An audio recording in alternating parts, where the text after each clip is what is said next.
Alors, oubliez tout ce que vous pensiez savoir sur Nvidia. Non, parce que les annonces récentes, ça ne concerne pas du tout de nouvelles cartes graphiques. On parle ici d'un pivot stratégique mais monumental vers ce qu'on appelle l'IA physique. Allez, on plonge ensemble pour décrypter comment Nvidia est en train de redéfinir complètement son empire.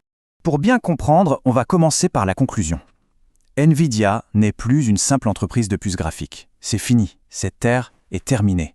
On assiste à un changement de paradigme, et son ampleur est juste difficile à imaginer. Du coup, la question qui vient tout de suite, c'est s'ils abandonnent cette identité de fabricant de puces, ils deviennent quoi à la place? Eh bien, la réponse, elle est au cœur d'une stratégie qui est incroyablement ambitieuse. Voilà leur nouvelle mission, construire toute la fondation logicielle de A à Z pour la prochaine grande révolution de l'IA, celle des robots physiques. Il ne s'agit plus seulement de vendre les cerveaux, mais de bâtir l'écosystème entier qui va les faire fonctionner dans notre monde. Mais pour arriver à ça, Nvidia a dû s'attaquer à un obstacle de taille. Les IA, comme les LLM, elles sont géniales avec le langage, mais elles sont complètement aveugles au monde physique.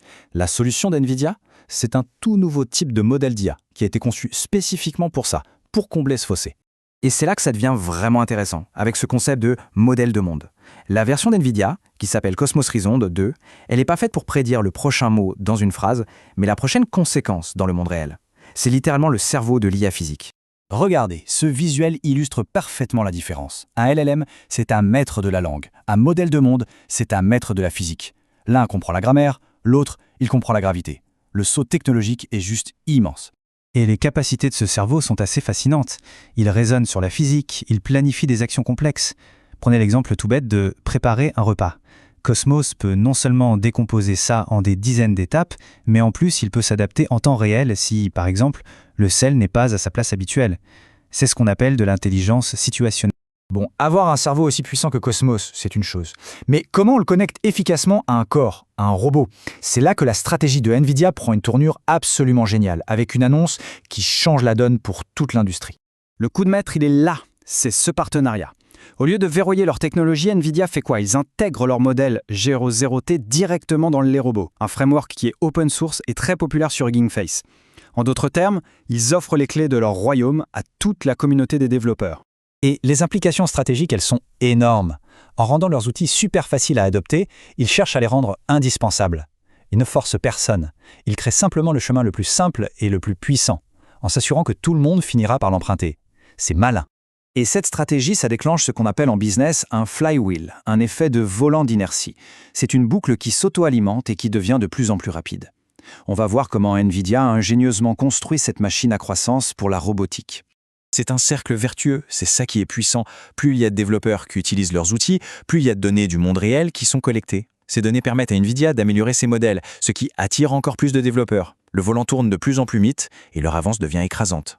Mais attendez, il y a un ingrédient secret qui rend ce volant si puissant.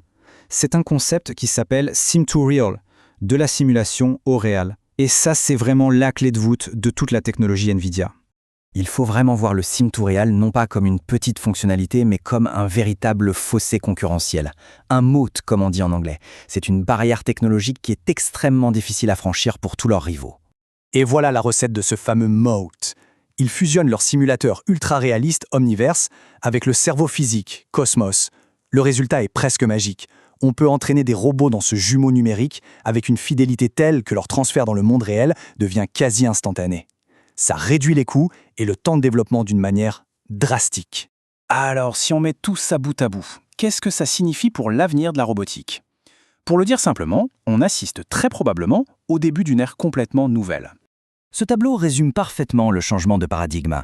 On passe d'une industrie fragmentée, où chaque équipe devait réinventer la roue, à un écosystème qui est standardisé, accessible et entièrement alimenté par Nvidia. Résultat, la barrière à entrée s'effondre. Cette analogie, elle est parfaite pour saisir la portée de leur ambition. Ils ne fournissent plus seulement les outils, non. Ils construisent l'infrastructure, le chemin de fer, sur lequel toute l'industrie va voyager pour les décennies à venir.